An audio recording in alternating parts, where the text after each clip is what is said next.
Hi. Hi. Hi, everybody.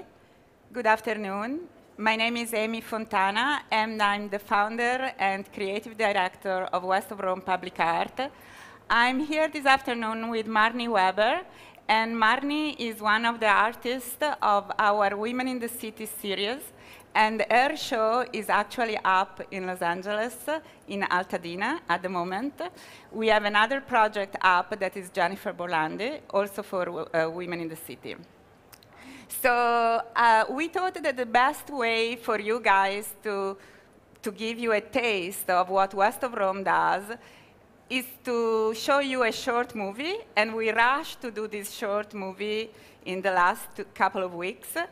And in that way, you will know what West of Rome is, and especially what Women in the City is. Women in the City is basically an ongoing show that we started in 2008 that is taking place all over in the greater Los Angeles with women artists from different generations. So I think we can start to watch the movie, and Marnie and I will talk a little bit over the movie, and then we can have some, we can take some questions. So we can play the DVD actually.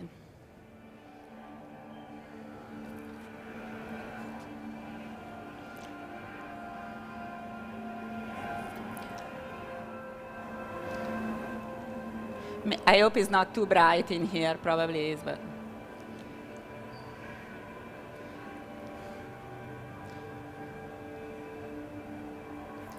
What we're seeing here is a little bit of my film that was shot in a graveyard, and we are doing a live score with my band to the movie in a mausoleum. Yeah, actually Marnie's show is at the Mountain View Graveyard in Altadena. So graveyards are in a way quintessential public art.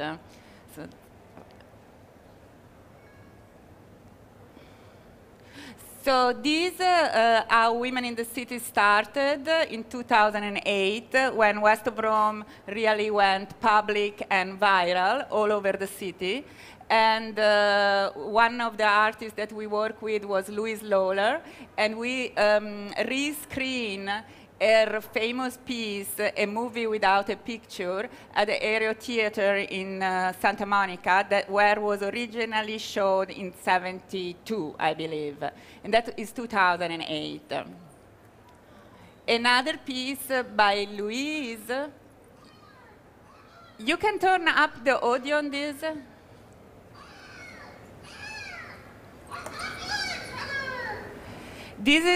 This is the Huntington Garden in San Marino, and the piece by Louise Lawler is an audio piece called Bird's Call, also an early piece from the early '70s.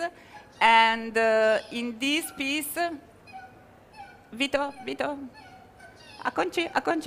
She's saying names of famous male artists as a bird call.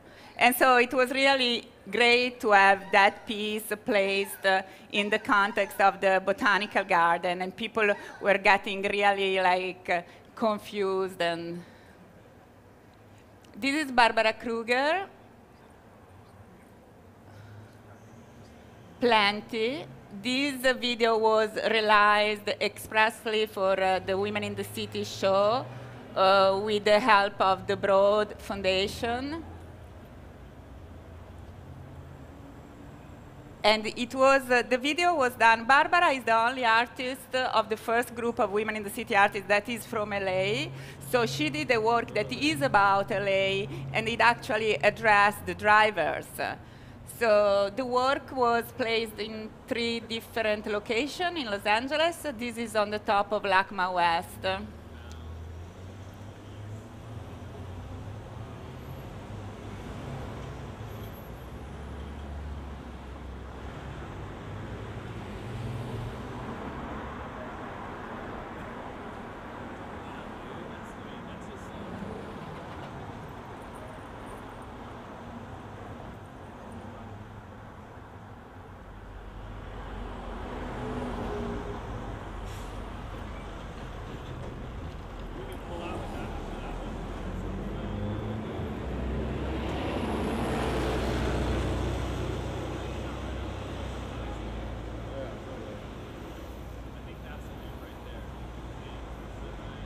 That's the end of the piece right there.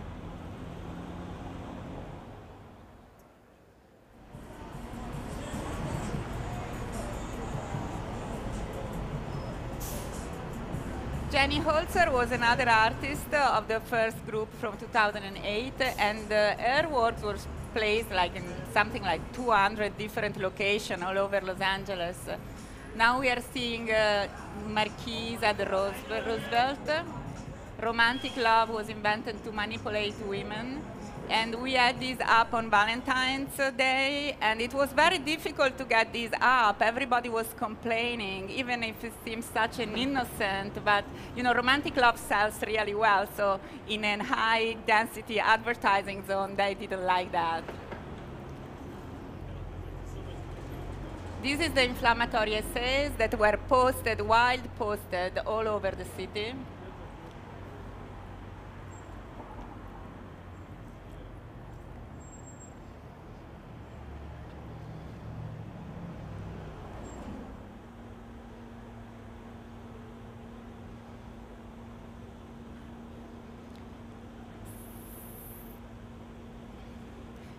Cindy Sherman. This is the only public work that Cindy Sherman ever did, and we are very proud she did it with us. And she reworked her film still, which are actually perfect on Billboard, and was like bringing the film still back where they come from, meaning Hollywood.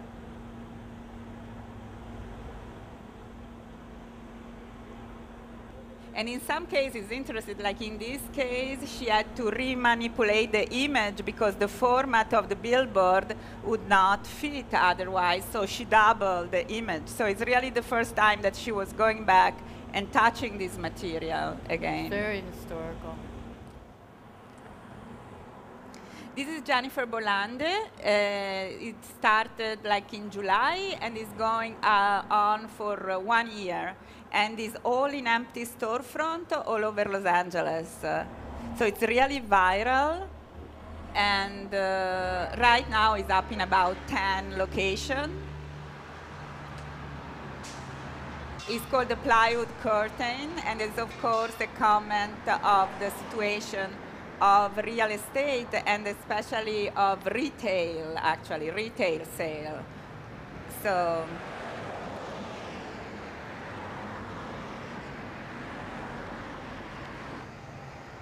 we really want that, you know, people can just stumble upon, you know, the work and be able to see the work in a different frame that is not the usual one of the art gallery or the museum. Marnie Weber, Eternity Forever, our last. This is a mausoleum that's near my studio, and I had been going there for a few years, just walking around and relaxing there. And Emmy came to me and asked me what my dream show would be, and I said, well, they've got this art gallery in the mausoleum that sits defunct.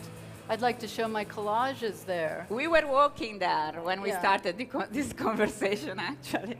We were taking a walk. And this is actually in the graveyard. And so Emmy said, well, we should do a film screening and a performance. And I was a little bit shocked at first because the place didn't exactly scream rock concert to me. But then the people who owned the mausoleum and cemetery were very much interested in getting people in to see the beautiful grounds and the beautiful building. So they let us do whatever we wanted. We had old men gravediggers out in the graveyard with a lot of different monster characters and spirits, old lady spirits. And all of these costumes were designed by me, and they are supposed to be sort of uncanny, eerie things that you come upon in the graveyard. And then here is my band, the Spirit Girls. We're arriving in a vintage Cadillac, and we're about to start the show.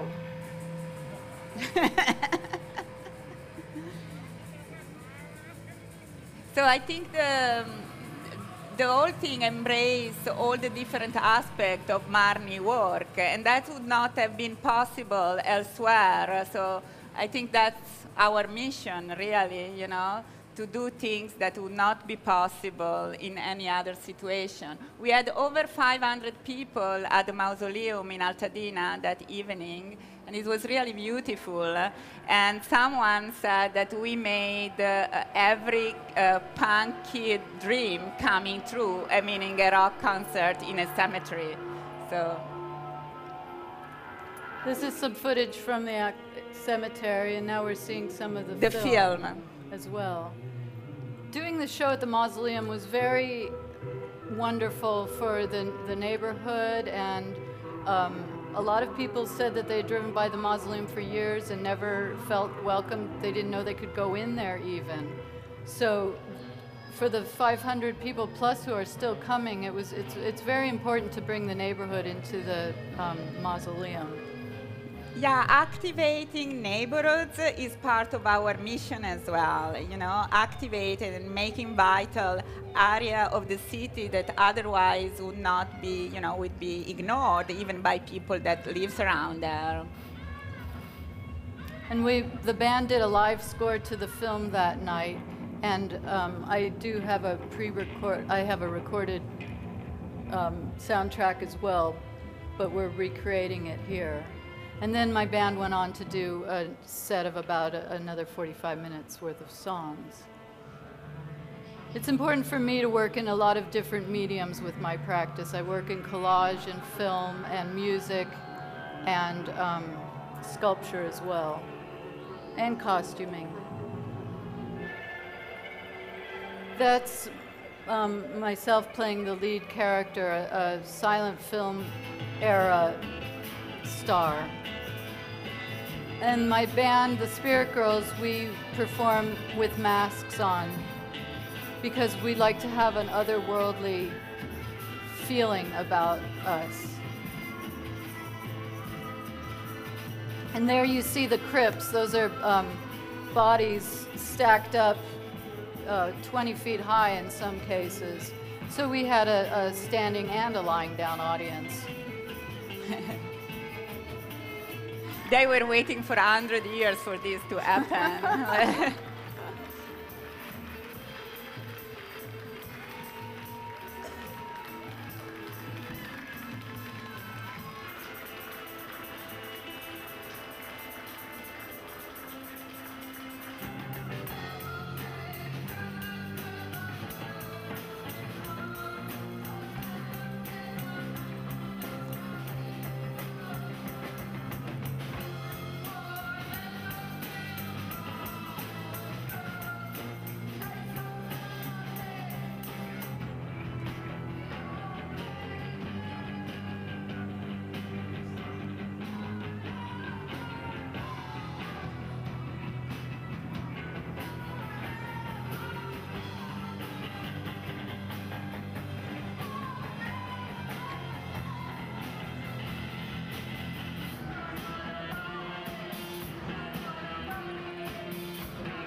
So just from seeing this, you understand that something like this would not have been possible in any other context.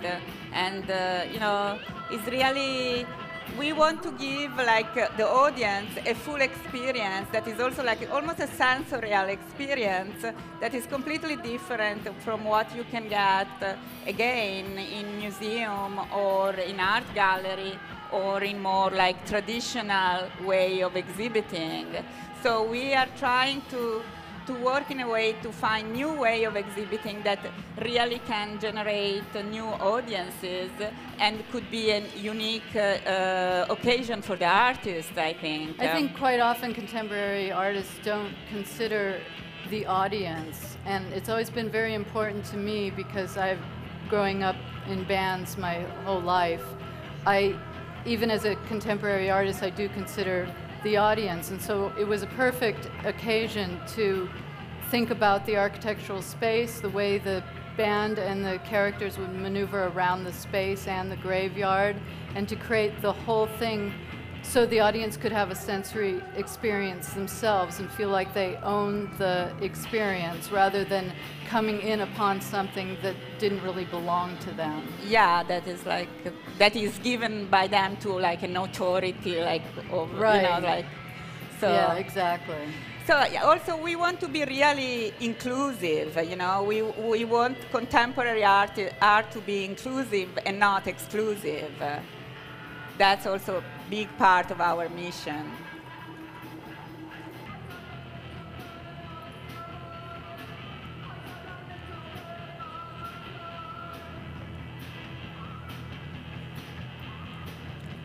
So even if you have like, you know, $100,000 to buy art, etc., you can own the experience and keep it with you forever. So.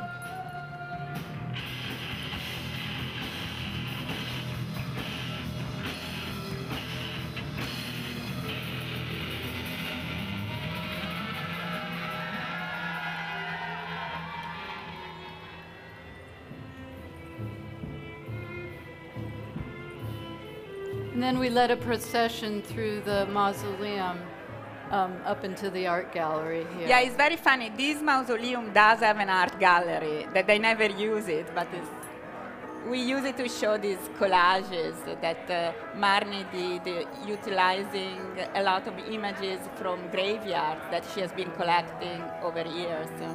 From all over the States and Europe.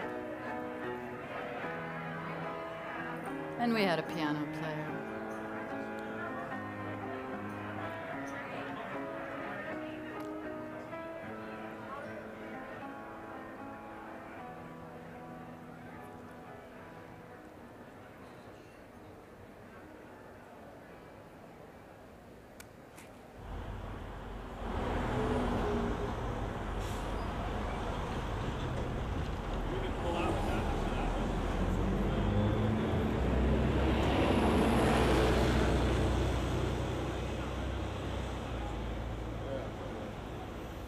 So I think we are ready to take questions. If there is any, we'll be happy to answer. Please.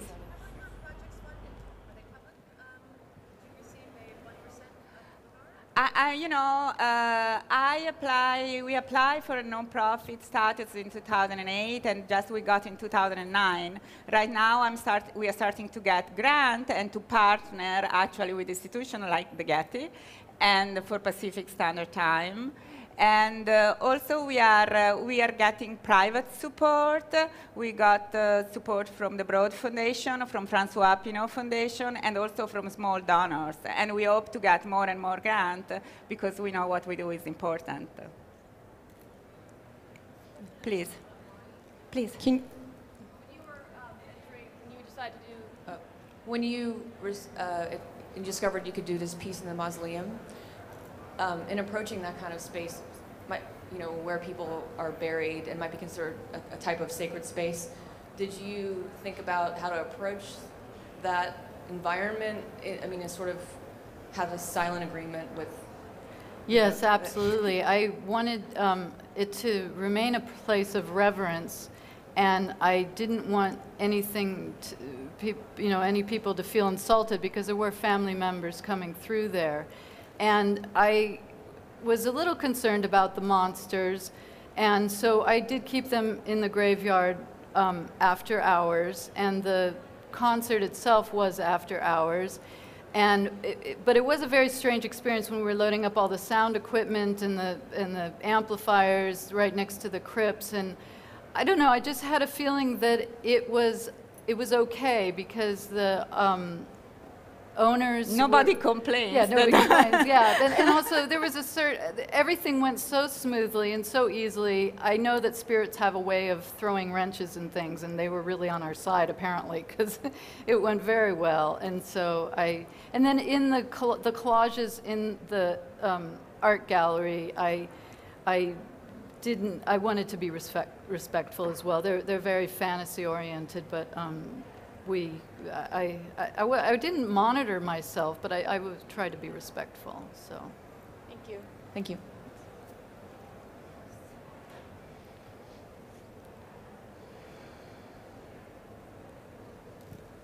Okay. Because Los Angeles is west of Rome. There are different reasons. Los Angeles is west of Rome, and I like that west of Rome is indicate a place, but is almost like a known place because it's very generic. But at the same time, I kind of took the title from a novel that I really like, that is West of Rome, called West of Rome by John Fante, American-Italian writer. And so I'm Italian, and I love that novel, so I came up with the name. We have more questions? Yeah. Okay. Since they gave me the mic, I have a question for Marnie. You're working in all those different areas with costume and music, and did you always do that? Was it always ranging all over so many different medias? And is there one area you see as central to what you're doing? Yes, the narrative is always central to what I'm doing. I come up with a fictitious narrative, like I did with the Spirit Girls, which were a group of girls who died in the 70s and came back to have a band. And so for the last 5 years, all of the work I've been doing is Spirit Girls. The collages are like dream landscapes of the Spirit Girls. The sculptures are, in my way, sort of like dream props for the Spirit Girls. And so the narrative does tie it together. Originally, I started off by playing in bands which were separate from my artwork and then doing my artwork on the side, but it just didn't feel right, it didn't feel unified until I slowly began the narrative together. And what got me interested in combining different mediums was really my love of records and music, because I started out putting out records of my own music and doing a collage edition of each limited record. There would be 100 collages. We'd flip over the LP and it'd be a different collage. And so I did that because when I was growing up as a child, we would buy maybe 5 records a year, and they were always really special objects to me. And so I have a love of things that are handmade and the handmade object. And so I wanted to elevate the music to the stature of art, and I wanted to create something, a labor of love. And so then I carried that philosophy throughout my practice to today, and my collages are cut with scissors and glue, and each one is unique, and I try to keep that philosophy. My question's for Amy, really. How does the organisation fit in, firstly, with, that's really loud, sorry, firstly with the not-for-profit environment in LA and other organisations or other commissioning bodies? I'm kind of interested in, because I know there aren't a huge amount of not-for-profit organisations that aren't museums in Los Angeles, but also how it fits in with, well, with you as previously being a gallerist and working as a dealer, and now essentially as a curator or a commissioner. I mean, that's a lot of my history. First of and that would be a very long talk. So first of all, I'm an art historian, and I think I stumbled in being a gallerist almost by chance, and it happened that I was successful in doing that. But I'm always been really close to artists and to art. So that for me is the, so I'm actually really happy to being doing this and to being out of the commercial world right now. And I'm saying this in Miami, Basel, where I was until last year with a booth, so I'm really happy. How does that fit into LA as well? What? LA is like really, I love LA, and I think LA loves me and loves West of Rome, so. There's not so many other No, we are unique, and we are the first one. There is people that is, we have been inspirational for other organizations, and we are happy about that, but we have been the first one. And also West of Rome seeks out unusual locations. Yeah, that's an important part. We curate location, and nobody really does that, because it's like public art is like just okay, I throw like some installation in a shoe store or here or there. So that's not, exactly what we do. Every location is curated and is chosen according to the artwork and to the artist's needs. So I think that's a new concept about curating location, and that is working quite well so far.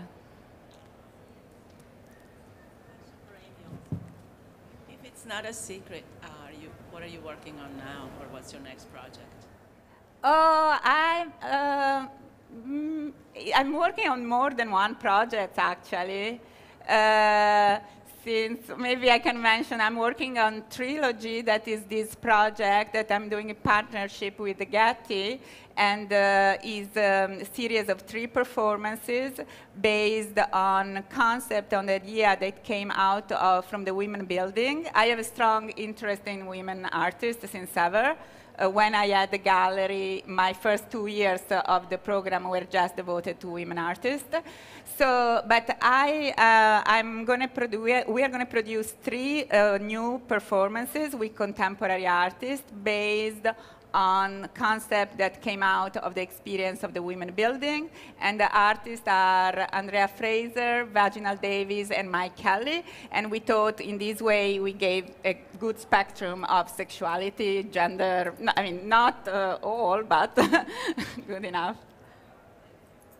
And also, actually, there are other things that I'm working on, but that's...